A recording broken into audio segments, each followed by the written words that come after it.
मुंबई के रिक्शा चालकों ने गोपाल शेट्टी के सामने रखी समस्याएं। ओसी अभय योजना लागू कराने पर किया सम्मान। मुंबई के विभिन्न क्षेत्रों से आए सैकड़ों ऑटो रिक्शा चालकों ने अपनी लंबे समय से चली आ रही समस्याओं को लेकर पूर्व सांसद गोपाल शेट्टी से मुलाकात की। इस दौरान रिक्शा चालकों ने ओसी अभय योजना लागू कराने में शेट्टी के प्रयासों की सराहना करते हुए उनका सम्मान भी किया। बैठक में रिक्शा चालकों ने ट्रैफिक पुलिस द्वारा कथित रूप से अनियमित कार्रवाई, बार बार चालान किए जाने, बिना उचित कारण परेशान किए जाने तथा अन्य प्रशासनिक समस्याओं को विस्तार से रखा। चालक प्रतिनिधियों ने कहा कि रोजगार से जुड़े इन मुद्दों के कारण उन्हें आर्थिक और मानसिक कठिनाइयों का सामना करना पड़ रहा है। उन्होंने इन समस्याओं के स्थायी समाधान की मांग करते हुए गोपाल शेट्टी से हस्तक्षेप करने की अपील की। गोपाल शेट्टी ने रिक्शा चालकों की सभी समस्याओं को गंभीरता से सुने और उन्हें भरोसा दिलाया कि संबंधित विभागों के समक्ष उनकी मांगों को प्रभावी ढंग से उठाया जाएगा। उन्होंने कहा कि आम जनता और मेहनतकश वर्ग की समस्याओं का समाधान कराना जनप्रतिनिधियों की जिम्मेदारी है। अपने संबोधन में गोपाल शेट्टी ने कहा, नेता ही कानून बनाते हैं, इसलिए रिक्शा चालकों के हितों की रक्षा के लिए भी उचित कानून बनाए जाने की आवश्यकता है। यदि नियम स्पष्ट और न्याय संगत होंगे तो अनावश्यक परेशानियां स्वतः समाप्त हो जाएगी। कार्यक्रम के दौरान रिक्शा चालकों ने उम्मीद जताई कि उनकी मांगों पर जल्द सकारात्मक कार्रवाई होगी और उन्हें रोजमर्रा के कामकाज में आने वाली परेशानियों से राहत मिलेगी। बैठक में पूर्व नगर सेवक कमलेश यादव, नगर सेविका मनीषा यादव, शिवसेना नेता शिवदयाल मिश्रा, यूनियन लीडर विजय शंकर मिश्रा व बड़ी संख्या में रिक्शा चालक, पदाधिकारी एवं सामाजिक कार्यकर्ता। देखिए, सामान्य लोगों की समस्याओं के ऊपर मैं बचपन से ही काम करते आया हूँ और इन दिनों में जो Borivali east west railway station के पास रिक्शा टैक्सी स्टैंड था, उसके ऊपर कुछ दिनों के पहले कार्रवाई की गई थी। शिवलाल जी ने मुझे बताई, फिर मैं वहाँ पर गया ऑफिसरों के साथ में बातचीत करने के बाद में उसको फिर बाद जैसे थे वैसा करने का काम हुआ। और बहुत सारे समस्या है इन सारे समस्याओं को हमको एड्रेस करना पड़ेगा आने वाले दिनों में।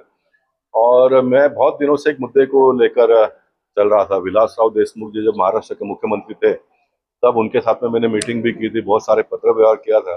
मैंने उनको कहा था कि जैसे एसटी चल रहा है महाराष्ट्र में, बीएसटी मुंबई शहर में चल रहा है, ये एसटी और बीएसटी को चलाने का काम पढ़े लिखे आईएएस ऑफिसर लोग करते हैं और उसके बावजूद भी ये लॉस में चल रहा है।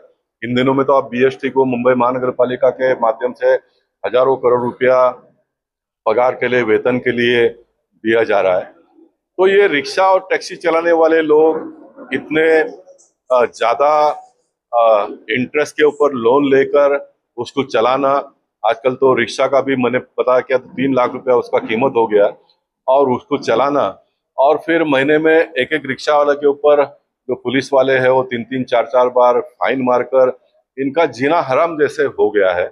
और इसलिए इनके समस्याओं को किसी ना किसी ने एड्रेस करना चाहिए, ऐसा मुझे लगता है। छोटे छोटे यूनियन के लीडर बहुत सारे हो गए मुंबई शहर में, लेकिन अब ये भी सारा एक कमर्शियल मोड पर चला गया है। हर व्यक्ति पैसा ही कमाने के लिए पीछे पड़ा हुआ है। इसलिए कभी कभी फिर जॉर्ज फर्नांडिस याद आते हैं, शरद राव जी याद आते हैं, बहुत सारे यूनियन के लीडर हो गए। लेकिन आजकल सारा विश्वास लोगों का व्यवस्था के ऊपर से उड़ते जा रहा है। मुझे लगता है कि फिर एक बार इसको रीइंस्टेट करने का काम करना पड़ेगा हमको। लोगों का फिर एक बार विश्वास को जीतने का काम हमको करना पड़ेगा और उसका एक ही तरीका है कि रास्ते पर उतर के लोगों के साथ में जब हम काम करेंगे तो ही लोगों का विश्वास फिर एक बार पुनर्स्थापित होगा। और ये भारतीय जनता पार्टी के माध्यम से हम लोग आने वाले दिनों में करने का प्रयास करेंगे। एक नया सिस्टम डेवलप करना पड़ेगा, एक नया मैकेनिज्म डेवलप करना पड़ेगा। उसका सीधा है, मैंने बहुत बार कहा भी है कि सरकार ने रिक्शा वालों के पास से एक महीने का 1000 रुपया आप ज्यादा ले लो, टैक्सी वालों के पास से 1500 रुपया ज्यादा ले लो, प्राइवेट कार भी जो चलाते हैं उनके पास से भी ले लो, कोई दिक्कत नहीं है, कोई दिक्कत नहीं है। लेकिन रोज सुबह सवेरे उठकर ट्रैफिक पुलिस ने ट्रैफिक क्लियर करने का काम छोड़कर इधर उधर छुपकर रोज सारे लोगों को पकड़ना, फाइन मारना, ये कहीं ना कहीं हमको बंद करना पड़ेगा आने वाले दिनों में। और वो करने का प्रयास हम सब लोग मिलकर करेंगे। सरकार भी चलनी चाहिए, सरकार की व्यवस्था भी चलनी चाहिए, लॉ एंड ऑर्डर भी मेंटेन होना चाहिए, रूल्स एंड रेगुलेशन का भी पालन होना चाहिए और सामान्य जो रिक्शा टैक्सी चालक है उसको परेशानी भी नहीं होना चाहिए। इन सारे बातों का संज्ञान लेते हुए हम काम करेंगे आने वाले दिन में। काम कर रहे हैं। जब भी मेरे सामने आप माइक लेकर आते हो तो उत्तर मुंबई के सांसद और उत्तर मुंबई के मंत्री के बारे में आप सवाल पूछते हो, मुझे लगता है कि उसको कहीं ना कहीं रोकना चाहिए। पीयूष गोयल जी महीने में कितना दिन काम करते हैं और दिन में कितना घंटा काम करते हैं, इसको आपने देखना चाहिए, इसको आप देखना चाहिए। आप पीयूष गोयल जी का कंपैरिजन गोपाल शेट्टी के साथ में नहीं कर सकते हो। उनको बहुत बड़ा काम दिया गया है, वो काम को निभाते हैं। और भारतीय जनता पार्टी एक पार्टी है, हमारे पार्टी में विधायक है, हमारे पार्टी में बहुत सारे नगर सेवक चुनकर लोगों ने दिया है।